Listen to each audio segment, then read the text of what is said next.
Praise the Lord. ஆண்டவருக்கு மகிமை. இந்த அருமையான காலை வேளையிலே உங்களை சந்திப்பது மிகவும் மகிழ்ச்சி அளிக்கிறது. இயேசு கிறிஸ்துவின் ஈடு இணையில்லா நாமத்தில் உங்களை நான் வாழ்த்துகிறேன். அன்பு சகோதர சகோதரிகளே, யாக்கோபு 2ஆம் அதிகாரம் 23வது வசனம். அப்படியே ஆபிரகாம் தேவனை விசுவாசித்தான், அது அவனுக்கு நீதியாக எண்ணப்பட்டது என்கிற வேத வாக்கியம் நிறைவேறிற்று, அவன் தேவனுடைய சிநேகிதன் எண்ணப்பட்டான். ஆபிரகாம் தேவனை விசுவாசித்தான். எவ்வளவு நல்ல காரியம் பாருங்கள். ஆபிரகாம் தேவனை விசுவாசித்தான். கர்த்தருடைய பிள்ளைகளே, சகோதர சகோதரிகளே, கிறிஸ்துவுக்குள் பிரியமானவர்களே, இந்த கர்த்தருடைய வார்த்தை என்ன சொல்லுகிறது என்றால், ஆபிரகாம் தேவனை விசுவாசித்தான். ஆபிரகாம் ஒரு விசுவாசி. தேவனை விசுவாசிக்கிறதான ஒரு விசுவாசியாக ஆபிரகாம் இருக்கிறார். தேவன் பேரில் ஒரு நம்பிக்கை உள்ள ஒரு விசுவாசி, தேவனை முழு மனதோடு விசுவாசிக்கிற ஒரு விசுவாசி. தேவன் என்ன சொன்னாலும் சரி, உன் தகப்பன் வீட்டையே விட்டுட்டு போ அப்படின்னாலும் போயிடுவார், உன் இனத்தையே விட்டுட்டு போ அப்படின்னாலும் போயிடுவார், உன் தேசத்தையே விட்டுட்டு போ அப்படின்னாலும் போயிடுவார். அந்த மாதிரியாக ஒரு கீழ்ப்படுகிற ஒரு விசுவாசியாக நான் ஆபிரகாமை பார்க்கிறேன். அவ்வளவு கீழ்ப்படிதல் நிறைந்த அந்த விசுவாசி, அவ்வளவு கீழ்ப்படிதல் நிறைந்ததான அந்த விசுவாசி. வேதம் சொல்லுகிறது, தேவனை அவன் விசுவாசித்தான், அது அவனுக்கு நீதியாக எண்ணப்பட்டது. தேவனை விசுவாசித்தான், அது அவனுக்கு நீதியாக எண்ணப்பட்டது. இந்த தேவனை விசுவாசித்தது மாத்திரமல்ல, விசுவாசத்தினாலே அவன் எப்படி கிரியை செய்தான் என்பதை தான் இந்த இடத்திலே யாக்கோபு நமக்கு சொல்லுகிறார்.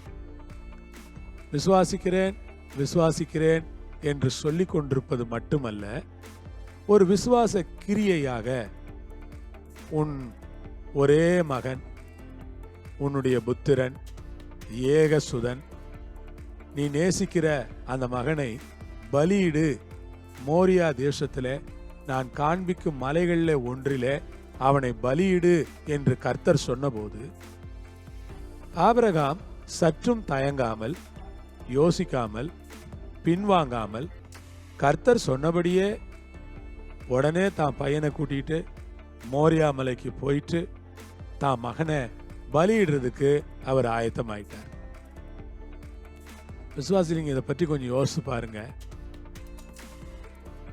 தேவனை விசுவாசிக்கிறதுங்கிறது ரொம்ப ஒரு அற்புதமான காரியம்தான்.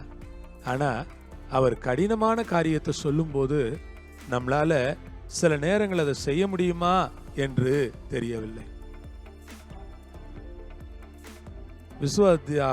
ஆபிரகாம் தேவனை விசுவாசித்தான், அது அவனுக்கு நீதியாக எண்ணப்பட்டது என்கிற வேத வாக்கியம் நிறைவேறிற்று, அவன் தேவனுடைய சிநேகிதன் எண்ணப்பட்டான்.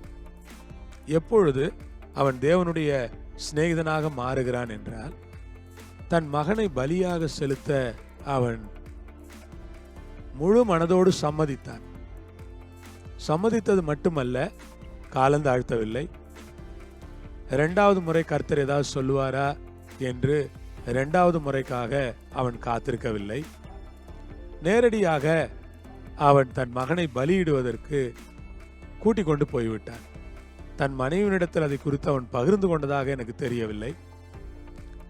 அவன் மனைவி ஒருவேளை சோர்ந்து போய் விடுவாளோ, அல்லது சொன்னால் ஒருவேளை அவள் ரொம்ப சங்கடப்படுவாளோ, வேளை நினைச்சிருப்பார்ல, ஒருவேளை அவள் அழுதாள்னா எனக்கு கூட மனசு மாறிடுமோ, நானும் போயிட்டு பலி செலுத்தாம மனசு மாறிட்டு நானும் தப்பு செஞ்சிருவனோன்னு அவர் பயந்திருப்பார்.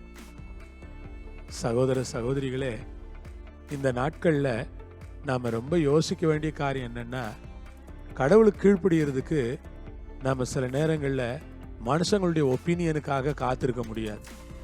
மனுஷங்களுடைய ஒப்பீனியனுக்காக காத்திருந்தோம்னா கடவுளுக்கு கீழ்ப்படிய முடியாம கூட போயிடலாம். அதனால நான் மனுஷங்களுடைய ஒப்பீனியனுக்காக காத்திருக்கிறவங்களா இல்லாம கடவுளுக்கு கீழ்ப்படுகிற ஆட்களா இருந்து கர்த்தரை நாம மகிமைப்படுத்துவோம். அல்லேலூயா. ஆண்டவருக்கு ஸ்தோத்திரம். அதனால இந்த அருமையான காலையில நான் என்ன சொல்வேன்னா, உங்க வாழ்க்கையில மனுஷங்களுடைய ஒப்பீனியனை கேட்டீங்கன்னா கர்த்தருக்கு கீழ்ப்படிகிறது கஷ்டமா இருக்கும். கர்த்தர் ஊழியத்துக்கு போ அப்படின்னாருன்னா மனுஷங்கள்ட்ட போய் ஒப்பீனியன் கேட்டீங்கன்னா அவங்க 1000 கருத்துக்கள் சொல்லுவாங்க. ஆனால் உங்களை அழைச்சது கர்த்தர்ன்ற நம்பிக்கை உங்களுக்கு இருந்துச்சுன்னா நீங்கள் தைரியமாக ஊழியத்திற்கு சென்று ஊழியம் செய்யும்போது உங்களையும் உங்கள் தேவைகளையும் அவர் சந்திப்பார். இது மாதிரி ஒவ்வொரு விஷயமும் அப்படிதாங்க. கர்த்தருக்கு கீழ்ப்படியும் போது, விசுவாசத்தினாலே கர்த்தருக்கு கீழ்ப்படியும் போது கர்த்தர் நம்முடைய பட்சத்தில் நின்று நம்மை ஆசீர்வதிக்க வல்லவராய் இருக்கிறார். ஜெபிப்போமா. பரலோகத்தில் இருக்கிற எங்கள் பிதாவே, ஆபிரகாமை போல விசுவாசமும் விசுவாச கிரியையும் உள்ள மனிதர்களாக எங்களை நீர் வைக்கும்படி நாங்கள் ஜெபம் பண்ணுகிறோம். கரங்களை ஒப்பு கொடுக்கிறோம். சபையை ஆசீர்வதியும், ஊழியத்தை ஆசீர்வதியும், விசுவாசிகள் எல்லாம் ஆசீர்வதித்து கிருபையிலே மறைத்து நடத்தி அருள வேண்டும் என்று கேட்கிறோம். இயேசுவின் நாமத்தில் பிதாவே, ஆமென். அல்லேலூயா. கர்த்தர் உங்களை ஆசீர்வதிப்பார், உங்களோடு இருப்பார். ஆமென்.